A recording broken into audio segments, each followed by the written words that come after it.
This episode of Traditional Media in Transition features Blip.tv, an online distribution platform that features and promotes some of the best serialized content on the web.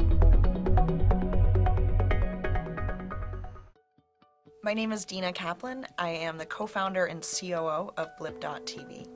Blip.tv is a service for shows. We are 100% focused on people who are creating original, episodic TV shows for the web. When we started, our average content creator was just holding out a camera and talking about their commute to work or their thoughts on politics.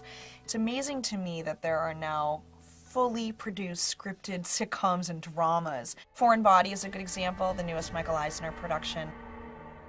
It's kind of like a film noir and just so highly produced. It's amazing. Another good scripted drama that's shot in HD and looks just beautiful is called Reservation. And it is this story that is kind of Twin Peaks-esque, I would say, and you just would never have thought 2 years ago that this show is going to be scripted, produced, and then aired on the internet. As a final example, Terra TV, fantastic. This show looks like the Discovery Channel. And look at Terra TV, look at the Discovery Channel, and I would encourage you to point out very clear differences between them. I think it would be very tough to do so.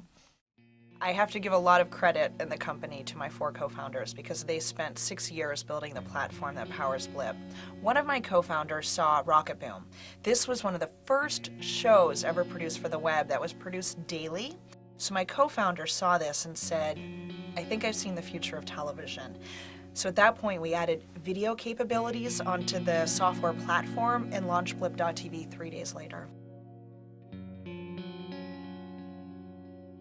In terms of monetization, I would partner with a bigger distribution network like Blip.tv and then have them just run ads on your site. But the second thing I'd focus on is marketing your show. If you don't have enough viewers, you should try to drive more viewers to your show.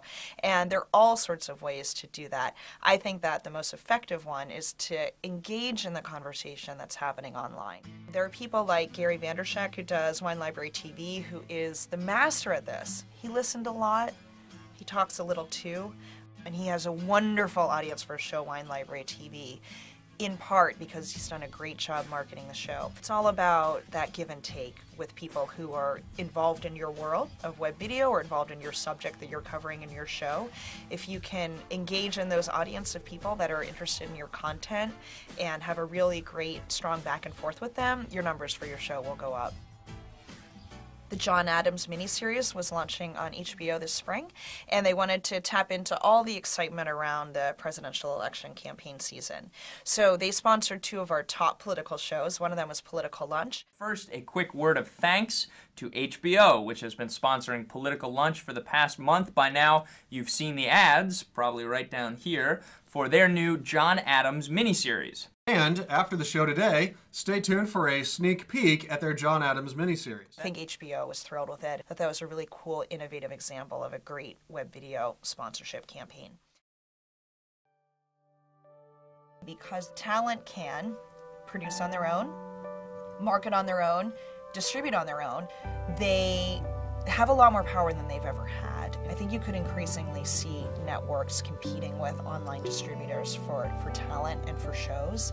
And I think that that is a wonderfully positive advance in how media will be created and consumed. That's an exciting thing, and it's incumbent on distributors like us to just make sure that we do a good job of taking video content and making it available wherever people enjoy watching videos.